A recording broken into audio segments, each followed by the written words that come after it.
பேச்சுவார்த்தைகள் நடந்துட்டு இருந்தது. சோ போன்றவர்கள் நடத்திட்டு இருந்தாங்க. ஆனால் அதிகாரப்பூர்வமாக ஜெயலலிதா அவர்கள் வெளிப்படையாக விஜயகாந்த் எங்கள் கூட வந்தால் மகிழ்ச்சி, அவர் வருவார், பேசிக்கிட்டு இருக்கிறோம் அப்படின்லாம் என் தொண்டர்களுக்கு நம்பிக்கை விட்டல. இன்னொன்று, அவர் அந்த கூட்டணியை வேணாம்னு கூட அவர் நினைச்சாருன்னு தகவல்கள் உண்டு. ஆனால் எடப்பாடி பழனிசாமி அவர்கள் வெளிப்படையாக பேசுறதும், ஆர்பி உதயகுமார் போன்றவர்கள் தாவேக்காவை எச்சரிக்கிறதும், தனியாக போனீங்கன்னா ஒன்றும் இல்லாமல் போயிடுவீங்க அப்படின்னு அவங்களை எச்சரிக்கிறதுமாக எங்களோட வாங்கன்னு வெளிப்படையாக கூப்பிட்டோம். அந்த கட்சி அந்த அழைப்பை நிராகரிக்குது. இது வந்து ஏடிஎம்கேக்கு ஸ்னப் பண்ணது இல்லையா? இது சரி, இதில் எங்களுக்கு எந்த ஒரு இழப்பும் அதிமுக பார்த்தீர்களா? இப்போ நீங்கள் செய்தியில் போடுறீங்க, அந்த கட்சியை சேர்ந்த ஒரு நபர் பேசுகிற போது எங்களுடைய நிலைப்பாட்டில் அப்படியே இருக்கிறோம்னு சொல்கிறாரு. இப்போ எடப்பாடியார் வந்து அந்த மீட்டிங்கில் கூப்பிடும்போது மிக தெளிவாக தொண்டர்களின் எண்ணம் வெளிப்படுத்துகிறார்கள் என்பதை சொல்கிறாங்க.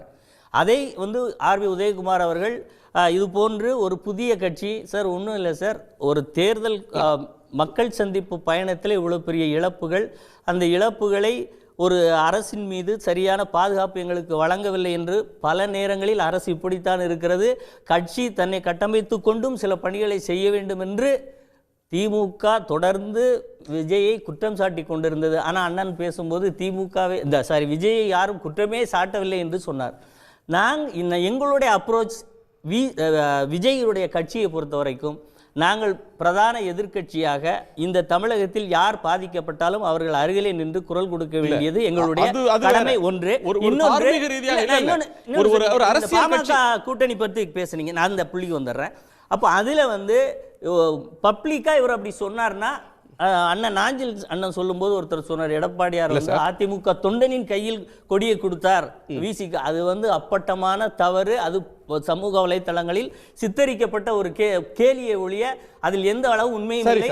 அவர்களுடைய எண்ணம் அப்படி இருக்கிறது எப்போதுமே சார். ஒரு பாயிண்ட் என்னன்னா, இதுல வந்து நீங்க ஒரு எதிர்க்கட்சி அப்படின்ற ஒரு இடத்துல எந்த ஒரு கட்சிக்கு பாதிப்பு வந்தாலும், சமுதாயத்தின் எந்த ஒரு பிரிவினருக்கு ஒரு துன்பம் வந்தாலும் அவங்களோட நாங்கள் நிற்கிறோம், அரசை பார்த்து கேள்வி கேட்கிறோம்னு சொல்றது ஒன்று. ஆனால் இந்த இடத்துல ஒரு ஆதாயமாக அதில் இருந்தது. விஜய்க்கு ஆதரவாக முழு ஸ்டாண்ட் எடுத்தாங்க. எல்லா இடத்திலும் விஜய் ஆதரவு நிலைப்பாட்டை எடப்பாடி பழனிசாமி எடுத்தார். அடுத்தது வந்து கூட்டணிக்கு வருவார்னு அதோட சேர்த்தே பேசிக்கிட்டே இருந்தாங்க. வெளிப்படையான அழைப்பு, வெளிப்படையான மகிழ்ச்சி, இதை சொன்னாங்க.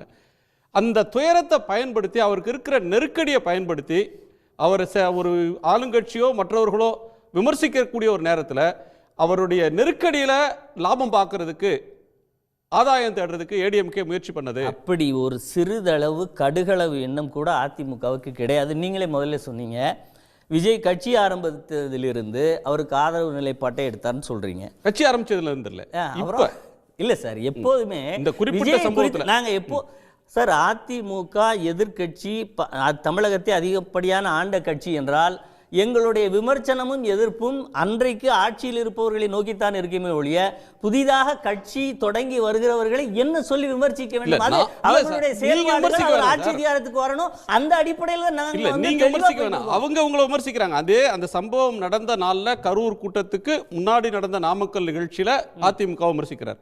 அதற்கு முன்பு மதுரையில விமர்சிக்கிறார். தொடர்ச்சியாக எம்ஜிஆர் ஆரம்பிச்ச கட்சி, ஜெயலலிதா அவர்கள் நடத்தின கட்சி என்ன ஆச்சு, நீங்க போய் எங்க நிக்கிறீங்க, பாசிச இவங்களோட நிக்கிறீங்களே அப்படின்னு சொல்லியும் இப்ப எந்த இடத்துல இருக்கீங்கன்னு ஏடிஎம்கேவை விமர்சிக்கிறாங்க.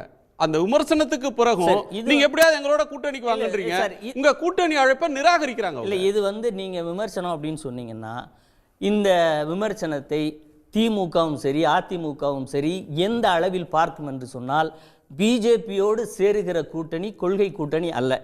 தேர்தலில் வாக்குகளின் அடிப்படையில் தான் வெற்றி தீர்மானிக்கப்படுகிறது. அந்த வெற்றியை எடுத்துக்கொண்டு போய்த்தான் சத்துணவு திட்டங்களிலிருந்து 7.5% வரை அதிமுக கொடுத்திருக்கிறது என்றால், வாக்கு அரசியலில் வென்றால் தான் ஆட்சி அதிகாரத்திற்கு வர முடியும் என்கின்ற அடிப்படையில் சேருவதுதான் கூட்டணியை ஒழிய, இதெல்லாம் அவருடைய பக்குவமற்ற தன்மையை காட்டுகிறது. புதிதாக அரசியலுக்கு வந்தவர்கள் சொல்கின்ற செயல் என்பது சார், வந்த புதிதாக வரக்கூடிய எல்லோரும் வைக்கக்கூடிய விஷயம் தான் சார். இதை எந்த அளவுக்கு நாம எடுத்துக்கொள்ளணும்னா, நீங்க சொல்ற அளவுக்கு எஃபெக்ட் இந்த ஒரு விஷயம் நடுவுல வந்து விமர்சனம் வந்தது சார். இல்ல சார், நடுவுல ஏடிஎம்கேவை பார்த்து ஒரு செகண்ட் ஏடிஎம்கேவை பார்த்து விஜய் விமர்சிச்சார். சரி, அப்போ வந்து தொடக்கத்துல அவருக்கு பதில் சொல்லாதீங்கன்னு சொன்னவங்க ஒரு கட்டத்தில் அவரை எதிர்த்து பதில் சொன்னாங்க.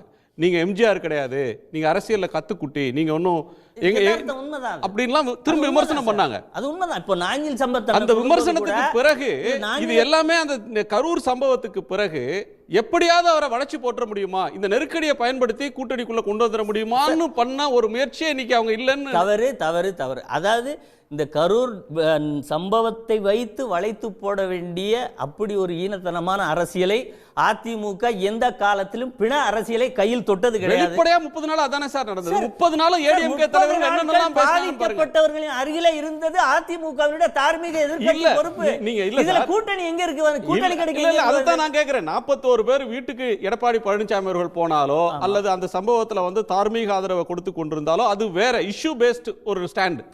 ஆனா அதோட நிற்காம கூட்டணிக்கு வாங்க இதோ கூட்டணி ஆரம்பிச்சிட்டது, ஒரு பிரம்மாண்ட கட்சி வரப்போகிறது, நீங்க எங்களோட வரலன்னா நீங்க வந்து வீணா போயிடுவீங்க, இப்படி மாறி மாதிரி எல்லா தலைவர்களும் பேசினாங்க சார். அதுக்கு மீனிங்கே இல்லையா? இல்ல, அதாவது ஆர்பி உதயகுமார் அவர்கள் சொல்லியதை பொறுத்த வரைக்கும் அந்த கட்சிக்கு ஒரு அறிவுரையா கூட வச்சுக்கோங்களேன், அதுல என்ன தப்பு இருக்கு? சார் அவங்கள்ட்ட ஏன் சார் கூட்டணி பத்தி பேசுறீங்க? அவங்களே துயரத்தை ஒரு மாசம் அனுபவிச்சுட்டு. அதாவது இல்ல, நீங்க எப்படின்னா கூட்டணி குறித்து பேசக்கூடாது என்று நீங்கள் சொல்வதற்கோ, ஜனநாயக ரீதியாக ஒரு கட்சியை தம்பி எங்களோடு கூட்டணி வாங்கல் என்று அழைப்பதற்கோ ஏன் கூடாது சார்? தமிழகத்தில் கூட்டணி அதிமுக கூட ஒரு முறை தேர்தலை சந்தித்திருக்கிறது, திமுக சந்திச்சிருக்கா? பாயிண்ட்க்கு வர்றீங்க. கூட்டணிக்கு அழைச்சிங்க, அவங்க துக்கத்துல இருந்தாங்க, அப்போ துக்க வீட்டுல போய் கூட்டணிக்கு வாங்கன்னு சொன்னீங்க.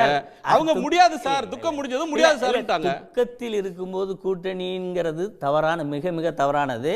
அதையெல்லாம் முடிந்த பிறகு சகஜ நிலைக்கு வந்த பிறகு சிபிஐ விசாரணைக்கு உச்சநீதிமன்றம் எல்லாரும் செய்தி பார்த்துட்டு இருக்காங்க சார். 30 நாளா எல்லாரும் செய்தி பார்த்துட்டு இருந்தாங்க. நீங்கள் விஜய் 30 நாளா விஜய் என்ன பேசினாரு, 30 நாளா எடப்பாடி பழனிசாமி என்ன பேசினாரு, குற்றம் சாட்டினீர்கள். 30 நாளா தமிழகத்தில் உள்ள திமுக கூட்டணி கட்சிகள் மட்டும் நீங்கள் எந்த புள்ளியில் அந்த குற்றச்சாட்டுகளை வைத்தீர்கள்? நீங்க நம்ம எப்படி வச்சுக்கிடுவோம், அதிமுக கூட்டணி சேர போச்சுன்னு நீங்க சொல்ற, நான் சொல்லல, அவர் சொன்னாரு, யாரோ ஒருத்தர் சொல்றாரு. இந்த கேள்வி யாருன்னு சொன்னா அப்படி போய்கிட்டே தான் இருக்கும். அதனால எடப்பாடியார் கூட்டணிக்கு வாங்க அப்படின்னு சொல்லல, அந்த கட்சியை சார்ந்தவர்கள் பிள்ளையார் சொல்லி போடுகிறார்கள் அப்படின்னா சார், ஒவ்வொரு கட்சியிலும் வாக்களிக்கக்கூடிய அந்த வார்த்தை திருப்பி போட்டு காட்டுறேன். திரு கனகராஜ்